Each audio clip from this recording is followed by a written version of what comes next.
علامہ اقبال علیہ رحمہ نے ایک شکوہ بیان کیا ہے ابو جہل کا، جو اس نے کعبے کے پردے کو لٹک کر کے پکڑ کر کے زاروں کے تار رو کے اللہ سے کیا ہے، اور شکوہ حضور کا کیا رب سے۔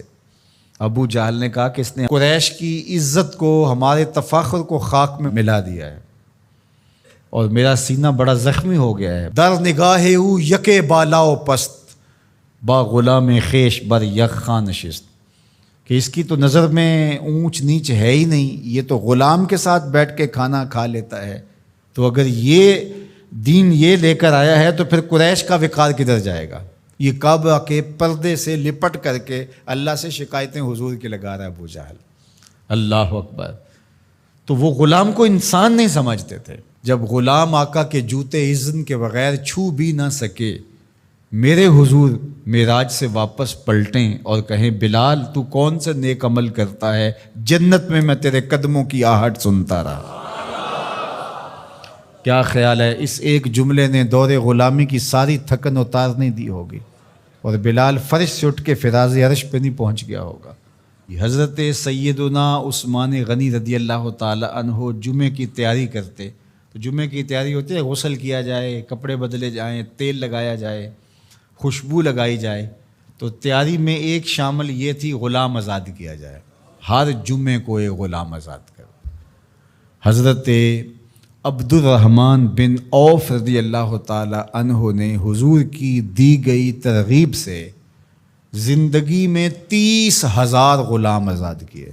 اتنے طریقے دیے غلام آزاد کرنے کے، قسم توڑ بیٹھو غلام آزاد کرو، کفارہ زہار میں غلام آزاد کرو، روزہ توڑ بیٹھو غلام آزاد کرو، کفارہ قتل میں غلام آزاد کرو، ویسے ترغیب دی۔ تو آج دیکھتے ہیں کہ غلام نہیں ہیں۔ اسلام نے اتنے طریقے دیے، اور کافر کو بھی آزاد کرنے کا ثواب ہے، مومن کو بھی آزاد کرنے کا ثواب ہے۔ لازمی نہیں کہ مسلمان غلام کو آزاد کرو، کافر غلام ہے تو اس کو بھی آزاد کرو، اس کا بھی تمہیں ثواب ملے گا، ایک جان کو آزاد کرنا ہے۔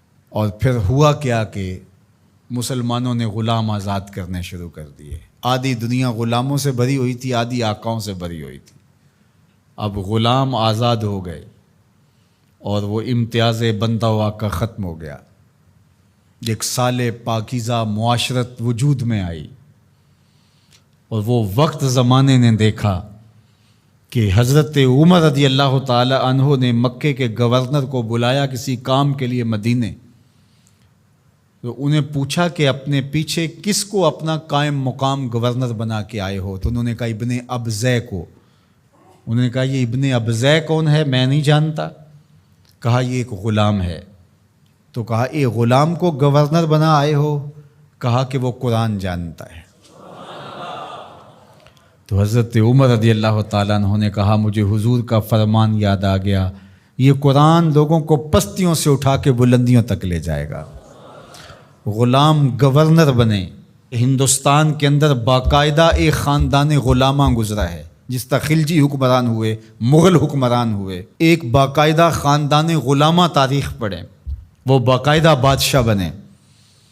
تو یہ تاریخ ہے۔ بھلا غلاموں کو اس مسند پہ بٹھایا جا سکتا تھا، سوچا بھی جا سکتا تھا، اپنے ساتھ بیٹھ کے کھانا کھلانا، اس پہ شکایتیں لگا رہا ہے رب کے حضور، کعبے کے پردے کو تھام کے ابو جہل کہ از محمد سینہ ما زار زار، ہمارا سینہ زخمی ہو گیا ہے۔